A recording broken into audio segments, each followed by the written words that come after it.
Alors, c'est parti dans les petites péripéties. Ça a été un calvaire sans nom. Salut à tous, j'espère que vous allez bien. Aujourd'hui, nouvelle vidéo. Comme vous avez pu le voir, nous sommes partis sur Lombok durant un mois. Ce n'est pas un vlog aujourd'hui, je vais tout simplement vous donner mon avis de notre séjour là-bas. J'ai préparé plusieurs thématiques auxquelles je vais pouvoir répondre.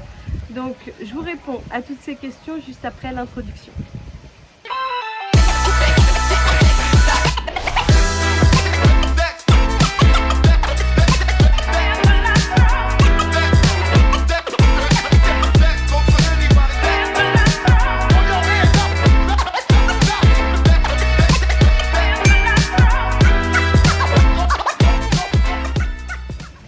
On se retrouve, donc je vous ai préparé peut-être une dizaine de points sur lesquels je vais pouvoir donc vous expliquer mon point de vue, mes ressentis, ce que nous avons fait et vous conseiller un petit peu si vous souhaitez partir sur Lombok. Donc c'est parti, on va commencer avec le premier point. Alors, nos premières impressions sur Lombok. Quand nous sommes arrivés, nous avons pris l'avion. On n'a pas pris le bateau parce que tout simplement c'était la saison des pluies et c'était pas vraiment recommandé de prendre les bateaux. Il y avait déjà eu plusieurs accidents avant qu'on parte. Donc on a préféré prendre l'avion. En plus avec les grosses valises et le matériel pour les vidéos, on n'a pas voulu prendre de risques. Donc en arrivant à l'aéroport de Lombok, ça changeait bien de l'aéroport de Bali. Il y avait certains endroits de l'aéroport qui n'étaient pas du tout décorés ou qui ne servaient pas, c'était très vide. Très peu de restaurants, très peu de magasins. Souvent quand on arrive dans un pays, il y a beaucoup de magasins pour acheter de la nourriture ou même, enfin voilà, beaucoup de choses. Et là, il ne devait même pas en avoir une dizaine, vraiment, c'était vide. Donc déjà là, on s'est dit bon, alors ça va pas être très touristique, mais on s'est dit c'est parti, c'est nouveau, ça va changer de Bali, ça va être bien. On est venu nous chercher à l'aéroport et là, on a pu donc voir les magnifiques paysages de Lombok. Vraiment, c'était sublime. Alors ça change de Bali, ce n'est pas les palmiers partout, c'est beaucoup de verdure aussi, mais on va plus avoir les vaches, beaucoup de vaches sur le bord de la route, les gens qui baladent leurs troupeaux. Ou même c'est très montagneux, vraiment montagneux. Pour Bali, on est obligé de monter assez haut dans le nord de Bali pour que ce soit montagneux. Ici à Lombok, c'est montagneux partout.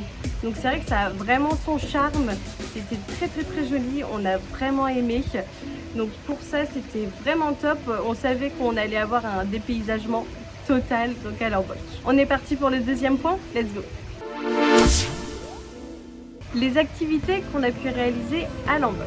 Alors, celles que je vous conseille qui sont à faire, alors c'est vrai qu'il y en a pas mal. Après, tout dépend ce que vous recherchez, bien sûr. Donc il y a des randonnées qui sont à faire, étant donné que c'est très montagneux, on peut facilement aller se balader, même se perdre un petit peu. Donc les randonnées sont vraiment top. Vous pouvez aussi donc accéder à des points de vue dingues. On voit la mer à portée de vue, c'est vraiment sublime. Ça, n'hésitez pas à le faire. De plus, les plages sont très belles. À Bali, les plages vont être assez sales, souvent le sable, enfin voilà, pas très propre. Et à Lombok, les plages sont juste sublimes. C'est vrai que ça a changé un peu. De plus, qu'on était sur Ubud avant d'arriver sur Lombok. Donc, on a vraiment pu profiter des plages à 10 000%. Si vous aimez le surf, allez dans le sud de Lombok, donc ça s'appelle Kuta de Lombok. Allez-y, tous les Australiens se donnent rendez-vous là-bas, c'est vraiment le spot pour faire du surf. Donc allez-y, on n'a pas pris de cours, nous malheureusement, on s'est pas un peu forcé pour le faire. Mais n'hésitez pas si vous aimez ça, c'est vraiment l'endroit pour le faire. Si vous venez en famille, il y a aussi un zoo. Alors, je ne vais pas pouvoir vous donner d'avis dessus parce qu'on n'y a pas été. Quand on avait voulu y aller, c'était mis à pleuvoir, donc malheureusement, on ne l'a pas fait. N'hésitez pas à regarder les avis sur internet. Et si vous voulez y aller, allez-y, testez. C'est vrai que ça peut être une activité familiale qui peut être super sympa à faire. On a aussi fait du rafting. Vous avez peut-être pu voir la vidéo. Si vous ne l'avez pas vue, je vous remets le lien. Dingue! Vraiment, on a passé un super moment. Les gens qui nous encadraient étaient vraiment super gentils. On a passé un très bon moment. Vous pouvez faire ça en famille, c'est vraiment pas hardcore du tout. Après, tout dépend de ce que vous souhaitez. Mais en tout cas, c'est vraiment, vous vous sentez en sécurité, c'est très bien fait. On avait le repas qui était inclus après l'activité. Si vous souhaitez le faire, je vous remets l'adresse. N'hésitez pas, vraiment, je vous le conseille à 10 000%. N'ayez aucun doute là-dessus. Je vous envoie là-bas les yeux fermés. Vraiment, n'hésitez pas. Au nord de Lombok, vous pourrez trouver un petit temple qui est sur le bord de la mer, qui est vraiment sympa à faire. C'est assez rapide. Par contre, il ne faut pas s'attendre aux temples de Bali qui sont déjà un petit peu plus conséquents, où on peut avoir les fontaines, les parcs à côté. Là, c'est vraiment un petit temple, mais qui est très joli aussi à faire en bord de mer. Et je garde le meilleur pour la fin, les îles Gili. Alors ça, si vous pouvez y aller, vraiment, même si c'est pour y passer 2 jours, allez-y, c'est vraiment une expérience à vivre. Nous, on y est parti donc pendant 2 jours. Donc c'est 3 petites îles qui sont au nord de Lombok. Je vous mettrai juste là où est-ce qu'elles se situent. Donc il y a Gili Trawangan, qui est très connue, c'est là-bas que les touristes vont, c'est vraiment celle où il y a le plus d'activités à faire. Il y a Gili Air et Gili Meno, et ces 2 autres îles sont un peu plus Robinson Crusoe. Enfin voilà, c'est vraiment les plages de sable blanc, l'eau cristalline, vraiment sublime. On a apprécié notre week-end à 10 000%. C'est là-bas qu'on a fait notre meilleure session de snorkeling. On est parti pendant 4 heures et vraiment c'était dingue. Les poissons ou même les coraux, c'était sublime. On a passé un super moment. Et ce qui change un petit peu, c'est qu'à Gili Trawangan, il n'y a aucun véhicule motorisé. C'est-à-dire pas de voiture, pas de scooter. Donc là-bas, quand on veut se déplacer, c'est soit à vélo ou soit à pied. Il y a aussi des calèches qui sont donc proposées par les locaux, mais je ne vais pas vous mentir, les chevaux sont assez maltraités. C'est-à-dire qu'ils sont en plein soleil toute la journée, ils n'ont pas à boire, très peu à manger parce qu'ils ont vraiment que la peau sur les os. Donc si vous pouvez éviter, faites-le vraiment parce que c'est mieux pour eux. Et puis à vélo, c'est vrai que c'est beaucoup plus fun. On peut faire le tour de l'île à vélo, c'est un truc qui est super sympa. On passe de la plage à la forêt, un peu la jungle et l'eau d'une couleur sublime. C'est vrai que c'est un paysage qui est juste dingue. Donc si vous pouvez y aller, n'hésitez pas. Il y a plusieurs activités à faire là-bas. Je vous le conseille à 10 000%. Bon, ben maintenant, on va pouvoir passer donc au 3e point. C'est parti. La culture locale et les habitants. Pour Lombok, la religion est différente de Bali. À Bali, la religion est hindouiste et sur Lombok, donc c'est principalement musulman. On va avoir des femmes voilées, on va avoir l'appel à la prière plusieurs fois dans la journée. Au niveau de la religion, voilà, ça change un peu. Mais au niveau des locaux, des habitants, ce sont des personnes adorables. Vraiment, c'est des gens, ils ont le cœur sur la main.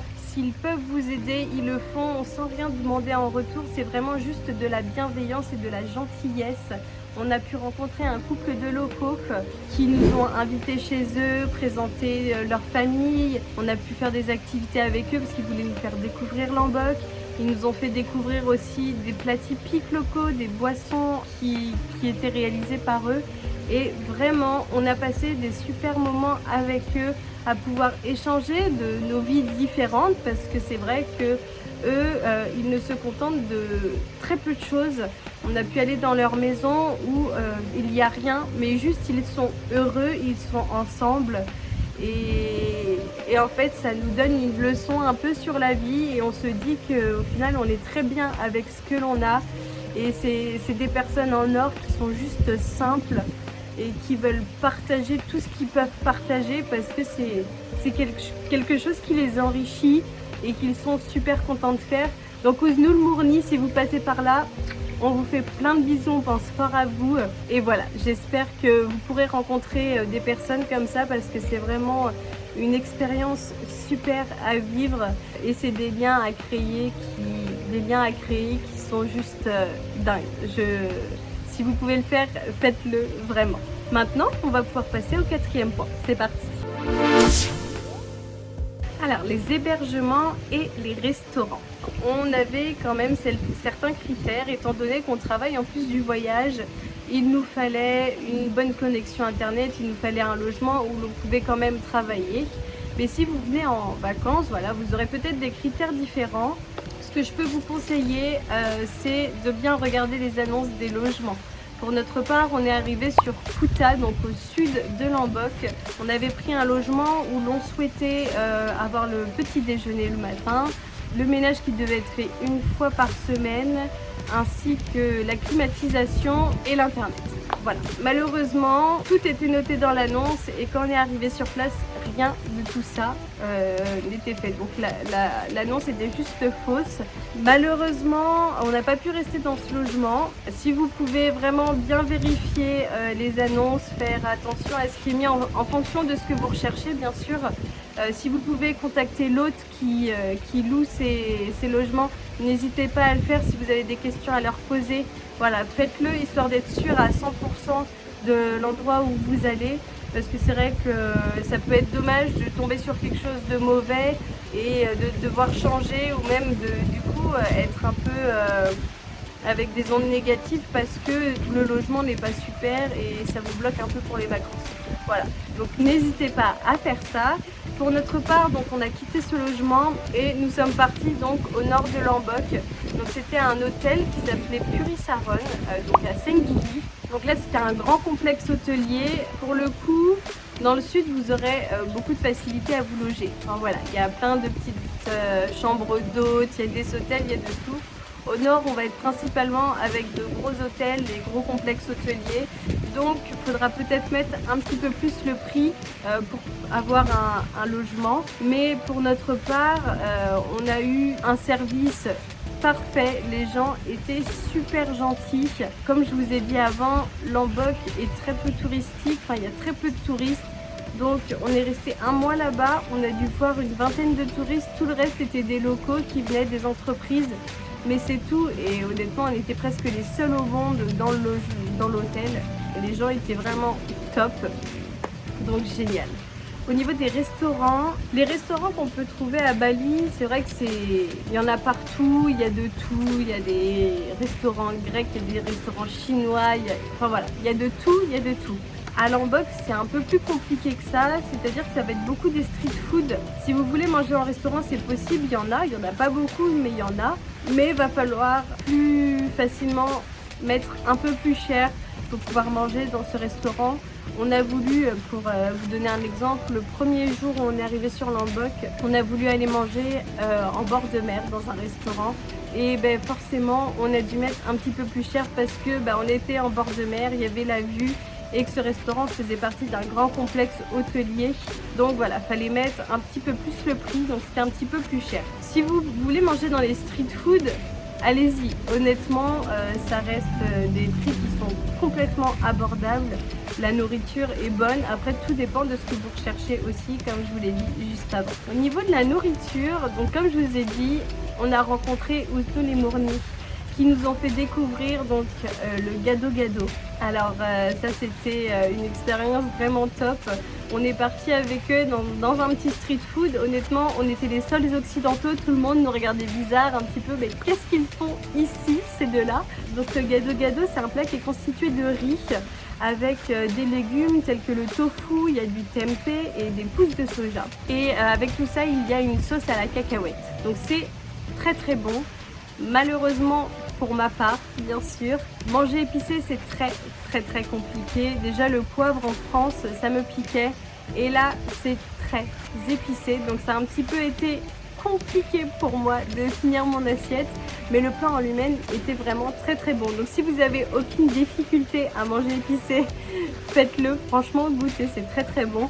Si vous avez un petit peu plus de mal, goûtez histoire de dire que vous aurez testé. Ça a été compliqué pour moi de le finir, mais c'est un plat que j'aurais goûté, je suis ravie de l'avoir goûté parce que je sais quel goût ça a. De plus que le riz du gado gado, c'est pas juste du riz, c'est vraiment du riz collant, donc il est très compact et ça tombe vite dans l'estomac et c'est quelque chose que voilà, j'aurais pas su si j'avais pas goûté. Voilà, de très bonnes choses dans les street food, n'hésitez pas. En boisson, ils ont pu nous faire goûter donc le palm wine. Alors le palm wine, c'est du vin de palmier, donc ils récupèrent la sève des palmiers qui vont laisser macérer pendant 6 à 9 mois. Une fois que la macération est faite, ils vont pouvoir donc le consommer. Quand ils récupèrent la sève est blanche. Et une fois les 6 à 9 mois de macération, c'est devenu rose. La sève est devenue pétillante, assez spéciale. Donc on a pu goûter, c'est très bon. C'est vrai qu'au niveau du goût, c'est pas mauvais. Au niveau de l'alcool, ça se sent pas, c'est pas très très fort. Mais on va facilement avoir cette sensation en bouche de sec. On a tout de suite envie après soit d'en boire, soit de boire un grand verre d'eau, histoire vraiment d'être hydraté parce que la bouche est sèche et on a vraiment cette sensation-là. Faire attention, si vous voulez goûter, n'hésitez pas. Si vous achetez une bouteille, dans le fond, vous pourrez voir qu'il y a des petits résidus. Ça, à ne pas boire, vraiment, je porte votre attention là-dessus, ne pas le boire parce que c'est très mauvais pour la tête. Si vous voulez goûter, n'hésitez pas, honnêtement c'est très très bon, on a bien aimé. Vous pouvez y aller, juste ne pas boire le fond. Maintenant parlons un petit peu des prix au niveau des logements et des restaurants. Donc comme je vous ai dit, tout dépend de ce que vous recherchez. Au niveau des logements, ça reste équivalent au prix qu'on peut trouver sur Bali. Si vous voulez un complexe hôtelier, vraiment quelque chose, vous pouvez avoir tout compris, il faudra peut-être mettre un petit peu plus cher, mais le service qui est à l'intérieur est vraiment dingue, donc le prix est justifié. Pour les restaurants, ça reste aussi au niveau les mêmes prix que Bali. Ça doit se jouer à quelques centimes ou quelques euros, en parlant en euros bien sûr, mais c'est plutôt équivalent. On n'a pas vu une grande différence sur un mois. La seule différence qu'on a trouvée, c'est que ça a été plus compliqué de trouver des endroits où manger. Mais si vous aimez épicé, vous pouvez aller partout, allez-y. Moi qui avais un peu plus de mal, c'est vrai que du coup, aller manger épicé, ça m'embêtait un peu de me forcer puis d'avoir mal au ventre après. Donc un peu plus compliqué de trouver des restaurants qui sont un peu plus accès à tout le monde. Je sais pas trop comment le dire, mais voilà. Sinon c'est plutôt similaire à Bali, on n'a pas vraiment été changé là-dessus. Je crois que sur ce point-là, je vous ai tout dit. On va pouvoir passer donc au point suivant. Les conseils de voyage. Alors, je vais essayer de vous en donner le plus possible par rapport à l'expérience que j'ai eue sur Lombok, pardon. Pour commencer, faire attention à Kuta de Lombok. Là-bas, donc quand vous y allez, vous pouvez y aller en taxi, en scooter, tout ce que vous voulez. Mais une fois que vous voulez en repartir ou même bouger, il faut savoir que les taxis ne sont pas disponibles via les applications. C'est-à-dire qu'en Indonésie, il y a Gojek et Grab, qui sont deux applications qui sont équivalentes à Uber en France. Et donc à Kuta de Lombok, cette application ne marche pas, c'est-à-dire que vous ne trouverez pas de taxi via les applications. Si vous voulez trouver un taxi, il va falloir aller au contact des locaux qui, eux, vous proposeront de faire le taxi, négocier les prix avec eux, voilà. Sinon, louer les scooters, vraiment je vous le recommande. Si vous êtes à l'aise en scooter, vous pouvez le louer le temps de votre voyage. C'est vrai que c'est simple d'utilisation, juste faire attention sur la route, mais au moins vous pouvez être indépendant et vous pouvez aller où vous le souhaitez. Si vous n'êtes pas à l'aise avec les scooters, bien sûr, dans tout le reste de Lombok, les taxis sont accessibles partout, il n'y a aucun problème. C'est vraiment à Kuta où il y a les grands panneaux qui sont marqués interdits aux taxis des applications. Donc c'est vrai qu'on avait été un peu surpris, mais on a pu négocier avec quelqu'un là-bas et qui nous a au final emmené où est-ce qu'on le souhaitait. En dehors de la saison d'été à Lombok, il y a peu, même pas, je pourrais dire, de touristes. On y a été donc juste avant l'été et honnêtement, on n'a pas été embêté une seule fois. C'est-à-dire que vraiment, on avait l'impression d'être seul sur l'île. Vous pourrez voir un petit peu plus de touristes ou d'occidentaux, en tout cas à Kuta, étant donné que c'est vraiment le gros spot de Lombok où il y a les surfeurs. C'est une ville où on peut faire la fête très facilement le soir. Donc là, vous aurez un petit peu plus de touristes. Mais nous, dans le nord, à Senggigi, c'est vrai qu'on se sentait vraiment seul au monde, juste avec les locaux et à pouvoir profiter. Vraiment, très peu de touristes, donc c'est vrai que ça peut être agréable, vraiment. Je peux vous conseiller aussi, n'oubliez pas de prendre un manteau, une cape de pluie ou un kawé, ce que vous pouvez prendre pour vous couvrir, parce qu'il peut facilement pleuvoir. Et quand il pleut, c'est comme à Bali, ce sont des quantités astronomiques d'eau. Donc si vous êtes sur la route ou à faire une randonnée ou autre, n'hésitez pas à avoir ça avec vous. Et à tout l'opposé, Prenez une crème solaire parce que quand il y a du soleil, ça cogne fort. Je me suis pris des coups de soleil horribles là-bas. Malheureusement, j'avais pas pris la crème, donc bon, maintenant c'était ma faute. Mais du coup, prenez une crème solaire et les capes de pluie, vraiment, c'est quelque chose qui est super important. Voilà, je crois que c'est vraiment les conseils que je peux vous donner les plus importants. Si jamais vous avez des questions, n'hésitez pas dans les commentaires, j'y répondrai vraiment, parce que c'est possible que j'oublie des choses, hein, bien sûr. J'ai préparé certains thèmes, mais c'est possible que j'en oublie. Donc si vous avez des questions, n'hésitez pas à me contacter. Je vous répondrai rapidement et avec grand plaisir.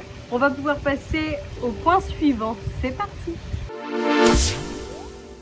Les défis rencontrés donc sur Lombok. Alors, c'est parti dans les petites péripéties. Faire attention, les routes ne sont pas toujours praticables. C'est-à-dire que ça va être très montagneux, Lombok. Je vais vous donner donc une anecdote. On a voulu aller voir un point de vue pour le coucher du soleil. Et on s'est retrouvé paumé au milieu de nulle part, avec une route en terre avec des immenses trous, et le chemin qu'on devait suivre à pied, en fait, il n'était plus accessible du tout. Donc faites attention, surtout, si vous voulez vous y aventurer, faites-le, mais faites attention, vraiment, ça peut être dangereux. Voilà, si vous voyez que c'est pas forcément accessible, trouvez un autre endroit où aller. C'est pas trop grave, il y a énormément de points de vue à Lombok pour voir le coucher du soleil. Mais si vous voyez des routes des fois qui sont pas très praticables, ne vous inquiétez pas, ça nous est arrivé aussi. On peut se retrouver aussi avec des endroits sans réseau. C'est-à-dire que le réseau va être principalement sur la côte, là où il y a du monde.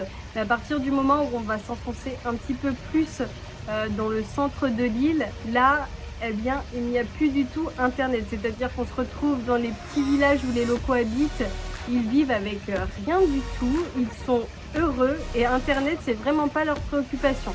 Ils arrivent à vivre sans, et donc nous, quand on a le GPS ou quoi, on peut se retrouver sans réseau et ça peut être un petit peu compliqué. Ça nous est arrivé, on n'avait plus de réseau, la route, on ne savait pas où aller, donc on est allé un peu au feeling, on demandait voilà, notre direction. Et à partir du moment où on retourne sur la côte, là, eh bien, sans problème, on retrouve le réseau. Ce qui peut jouer aussi, la barrière de la langue. Voilà, étant donné qu'il y a beaucoup moins de touristes à Bali, facilement les locaux vont vous parler en anglais, au moins en anglais. Eh bien, à Lombok, étant donné que les touristes, c'est pas ce qu'il y a le plus, en tout cas hors l'été bien sûr, ils ne parlent pas tous anglais, et donc pour se faire comprendre, ça peut être compliqué par moment, mais il va y avoir des personnes qui parlent anglais bien sûr. S'ils le parlent, souvent c'est un peu le petit anglais que tout le monde arrive à comprendre, mais voilà, il ne vous fera pas une super phrase complète, enfin voilà. Il arrivera à se faire comprendre, à vous expliquer les choses, et si vous vous retrouvez avec des personnes qui parlent vraiment pas anglais, on arrive toujours à se faire comprendre, que ce soit avec des signes ou même maintenant on a la chance d'avoir les téléphones avec les traducteurs. N'hésitez pas à les utiliser, ne vous arrêtez pas à la barrière de la langue vraiment, parce que vous pourriez louper beaucoup de choses. Et puis si vous avez des questions à poser, voilà, essayez de trouver des moyens pour vous dépatouiller un petit peu de la situation. C'est vrai que c'est des choses qui restent gravées et au final c'est de très très bons moments à passer. Et pour finir, si vous n'aimez pas manger épicé, vous pourrez avoir des surprises parfois au niveau de la nourriture. Ça nous est donc arrivé avec le gado. Pour ma part en tout cas, parce que Alan aime bien manger épicé, lui ça ne le dérange pas, mais moi à contrario c'est vraiment pas possible. Et du coup j'ai dit à notre couple d'amis, moi manger épicé c'est compliqué. Alors je leur demande si c'est possible de faire non épicé. Et ils me disent oui, il n'y a aucun problème, on va le faire pas épicé, donc ils partent le dire à la dame. Et en fait, je me retrouve avec un plat que eux, ils mangent ça en 2 secondes, quoi. Vraiment, en 2 secondes, ils ont fini leur assiette. Et ça, c'est pas épicé pour eux. Sauf que pour moi, ça a été un calvaire sans nom. Parce que les épices, c'était vraiment très très fort. Et plusieurs fois, au final, on a rigolé dessus parce que pour eux, ce qui n'était pas épicé, était épicé pour nous. Et donc, ça pouvait les faire rigoler des fois, même rien que ce qu'on peut manger le matin. eux, ils vont facilement manger du riz matin, midi et soir. Et quand le matin on leur dit qu'on prend du café ou du thé avec des toasts, ils nous disent ah mais du pain le matin, c'est pas dans leur code. Et c'est vrai que voilà, au niveau de la nourriture, des fois vous pourrez être un petit peu surpris, mais vous inquiétez pas, si vous pouvez bien vous faire comprendre, expliquer et que la personne en face de vous comprend ce que vous voulez dire, voilà, il n'y aura pas trop de problèmes, mais des petites surprises parfois ça peut arriver. On va pouvoir passer au point suivant, c'est parti. Les moments forts de notre séjour à Lombok. Alors, pour ma part, en tout cas, il n'y en a qu'un seul, c'est la rencontre qu'on a eue avec les locaux. Ça a été une rencontre que je ne peux même pas vous décrire tellement c'était fort. C'est-à-dire que c'est des moments passés avec eux qui seront gravés à tout jamais parce que quand on les a rencontrés, c'est par pur hasard, c'est que ce monsieur travaillait dans l'hôtel où on était. Je vais vous raconter, hein. Petite anecdote, en arrivant, je veux prendre une douche. Donc voilà, je vais prendre ma douche et l'eau ne s'évacue pas. Donc je finis par appeler l'accueil et leur dire est-ce que vous pouvez m'envoyer quelqu'un parce que l'eau de la baignoire elle s'évacue pas. Et donc Ouznoul qui travaillait là est arrivé. Et il regarde donc d'où pourrait venir le problème tout simplement et il finit par venir me voir et puis aller dans la salle de bain et me montrer que j'avais tout simplement pas enlevé le bouchon de la douche. Donc assez drôle, du coup on s'est mis à rigoler parce que voilà, enlever le bouchon c'est vraiment quelque chose de bête qu'on peut pas forcément penser. Et du coup, grâce à ça, après on a continué à parler. Il nous a invités à boire un verre après qu'il ait fini sa journée. On a pu rencontrer sa femme. Et après ça, il nous a invités quelques jours plus tard chez lui pour rencontrer ses enfants, sa famille. Et ça a été des moments juste dingues que j'oublierai pas parce que ces personnes-là, elles vivent avec rien et elles se contentent de ça et elles sont plus qu'épanouies dans leur vie. Et à partir du moment où elles peuvent vous donner des choses et elles n'attendent rien en retour, vraiment en rien. Ils sont même gênés quand on leur donne en retour parce que voilà, ils nous ont fait découvrir une première fois les îles Gili avant qu'on y aille nous passer un week-end. Et pour vous dire la différence, c'est qu'on est allé manger le midi. Avec Alan, on a pris un plat chacun, ce qui pour nous paraît normal. Et donc eux étaient 4, donc avec leurs 2 enfants. Ils ont pris 2 plats pour 4, c'est-à-dire qu'ils n'ont même pas les moyens de pouvoir se nourrir correctement et donc c'est toujours en quantité restreinte qu'ils mangent.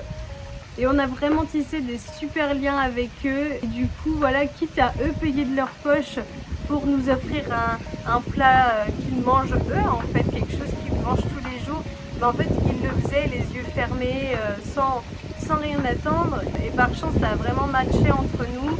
Et on a pu donc leur offrir, juste avant qu'on parte, on les a tous invités au restaurant histoire qu'ils puissent manger un peu à leur faim et qu'on puisse passer une bonne soirée ensemble parce qu'ils nous ont intégrés dans la famille comme si on avait toujours été là et ça a été des moments de complicité vraiment dingues comme quoi au final ne pas avoir peur en fait de l'inconnu. Parce que c'est vrai qu'on peut souvent se dire « Oh non, j'ai pas envie de lui parler ou quoi », mais allez-y parce que c'est ces moments-là qui sont les meilleurs tout simplement. Et si vous pouvez le faire, faites-le, n'hésitez pas. Après, bien sûr, il y a des bonnes et des mauvaises personnes. On ne peut pas forcément savoir sur qui on tombe. On a eu de la chance de tomber sur un couple vraiment, même génial n'est pas un mot adapté tellement c'était des personnes incroyables. Donc vraiment merci à eux encore pour tout ce qu'on a vécu et je sais que ces personnes-là, quand on retournera les voir, ce sera exactement pareil et on aura encore plein de choses à échanger de nos vies respectives, encore plein de bons moments à passer ensemble et voilà.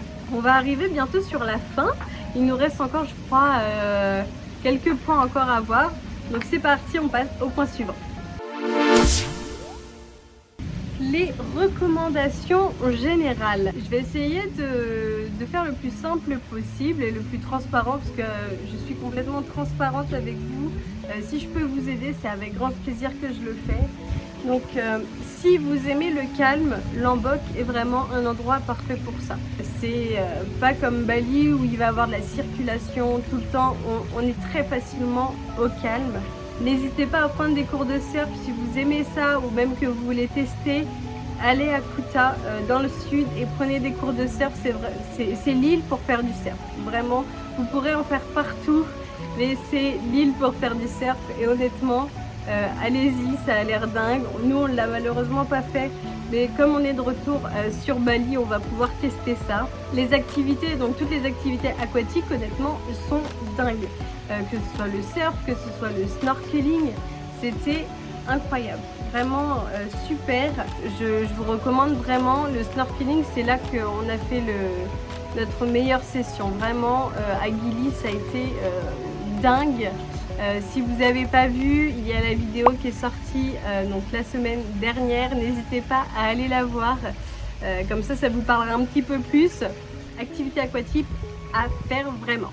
Si vous avez le téléphone, n'hésitez pas à mettre le traducteur. Si vous avez du mal à vous faire comprendre, prenez-le sans problème, même les locaux ou quoi. Si par exemple, nous ça nous est arrivé, on a dû aller chez le médecin. C'est pas forcément facile avec les termes médicaux de se faire comprendre.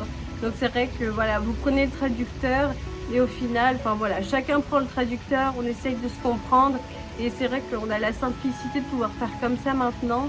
Et si jamais vous n'avez pas de traducteur, et ben essayez avec le langage des signes, on arrive toujours à se faire comprendre. C'est plus ou moins marrant, bien sûr, en fonction des situations. Mais on peut toujours y arriver. Et vraiment, dernier point, je peux dire que Lombok c'est idéal pour les familles qui recherchent vraiment du calme et du dépaysagement, vraiment. C'est un endroit où vous pouvez venir facilement avec vos enfants, il y a des activités à faire en plein air et en fait c'est calme, vraiment, ça va pas être aussi blindé que Bali. Au final, Bali, il y a des touristes partout, il y a sans arrêt de la circulation. Si on est à peu près du centre-ville le soir, ça bouge tout le temps, ça bouge tout le temps. Qu'à Lombok, si vous n'êtes vraiment pas à la grosse ville, je vois à côté de Senggigi, c'était Mataram, c'était vraiment la grosse ville. Si on s'en éloigne un peu, on est au calme complet. Franchement, n'hésitez pas si vous voulez y aller, c'est une super destination. Je crois bien que j'ai fini tous mes points. J'espère que ça n'a pas été trop long pour vous. J'ai essayé de vous transmettre le maximum de choses. Si vous avez des questions, comme je vous ai dit avant, n'hésitez pas, que ce soit dans les commentaires ou si vous voulez m'envoyer un message privé, allez-y aussi, je vous répondrai à vos questions. Surtout, on se retrouve la semaine prochaine pour une prochaine vidéo. J'espère que celle-ci vous aura plu et je vous dis à la prochaine.